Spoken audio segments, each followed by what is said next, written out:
Hi అండి, welcome to Telugu ఇంటి వంటలు. ఈరోజు నేను పూరి చేస్తున్నానండి. టిఫిన్కి కావాల్సిన పదార్థాలు చూద్దానండి. ఎర్రగడ్డలు, పచ్చిమిర్చి, తిరగమాత గింజలు, శనగపిండి, సాల్టు, కారం, కొత్తిమీర అండి. మనం ఫస్ట్ ఒక బౌల్ పెట్టుకొని మనం నూనె పోసుకోవాలండి. నూనె వేడెక్కాక మనం ఆ ఎర్రగడ్డల్ని బాగా సన్నగా పొడుగ్గా ముక్కల్లా కోసుకోవాలండి. ఇవి తిరగమాత పెట్టేసేయండి. ఆవాలు, జీలకర్ర, మినపప్పు మనం ఫస్ట్ తిరగమాత పెట్టుకోవాలి. ఇవి దోరగా వేగాక కొంచెం కరివేపాకు వేసి మనం తరిగి పెట్టుకున్న ఎర్రగడ్డలు, పచ్చిమిర్చి వేసేసేయాలండి. ఈ కర్రీ చాలా బాగుంటుందండి. మనం హోటల్లో తింటాం చూడండి, పిల్లలు పూరి పూరి అన్నప్పుడు అంతకన్నా చాలా టేస్ట్గా ఉంటుంది. మనం ఇంట్లో ఫ్రెష్గా చేసుకుంటున్నాం కాబట్టి ఇంకా బాగుంటుంది. ఈ ఎర్రగడ్డలు బాగా కొంచెం దోరగా కొంచెం పసుపు, కొంచెం ఉప్పు వేసి కొంచెం బాగా దోరగా వేయించుకోవాలండి. ఇవి కూడా బాగా వేగిపోయాక కొంచెంసేపు మూత పెట్టుకోవాలి. ఈలోపు పూరికి కావాల్సిన పిండి కలుపుకుంటున్నానండి నేను. పూరికి ఈ కూరకి సూపర్ ఉంటుందండి. పిల్లలు చాలా ఇష్టంగా తింటారు. మనం డైలీ చేసి పెట్టిన కూడా తింటారండి. చూడండి, ఎర్రగడ్డలు బాగా ఇట్లా బాగా వాడిపోయినాయి చూడండి, బాగా మగ్గినాయి.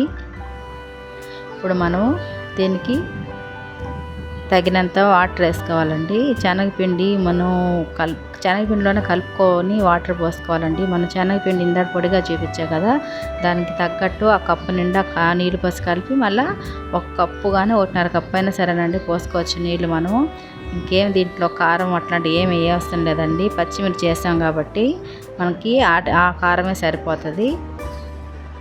చూడండి, దగ్గరకి ఇట్లా కొంచెం ఉడకాలండి. ఇంకా దగ్గరకు అయ్యిద్దండి. 1 నిమిషంలో రెడీ అయిపోద్దండి. ఈలోపు పూరి చేసుకుందామండి. పూరి అయ్యేలోపు కూర ఒక్క నిమిషంలో పూరి అయిపోద్దండి. 5 నిమిషాల్లో మనకి కర్రీ కూడా రెడీ అయిపోద్ది. చాలా టేస్టీగా ఉంటుందండి ఈ కర్రీ. మనం బయట తినిన దానికన్నా ఎంతో టేస్ట్గా ఉంటుంది. ఒకసారి చేసుకొని చూడండి, మీకే అర్థం అవుద్ది.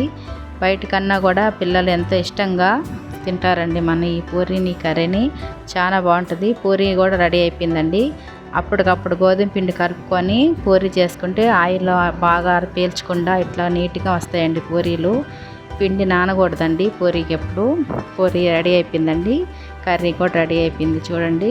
ఇంకా ఈ మాత్రం కూర కర్రీ బాగా దగ్గరకు పడితే చాలండి.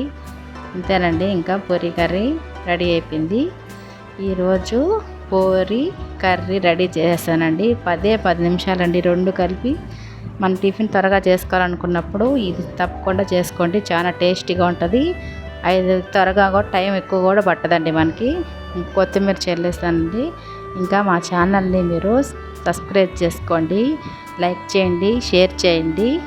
చూడండి, రెడీ అయిపోయిందండి. నేనైతే వేడి పూరి ఈ కర్రీ వేసుకొని తినేస్తానండి. సూపర్గా రెడీ అయిపోయిందండి.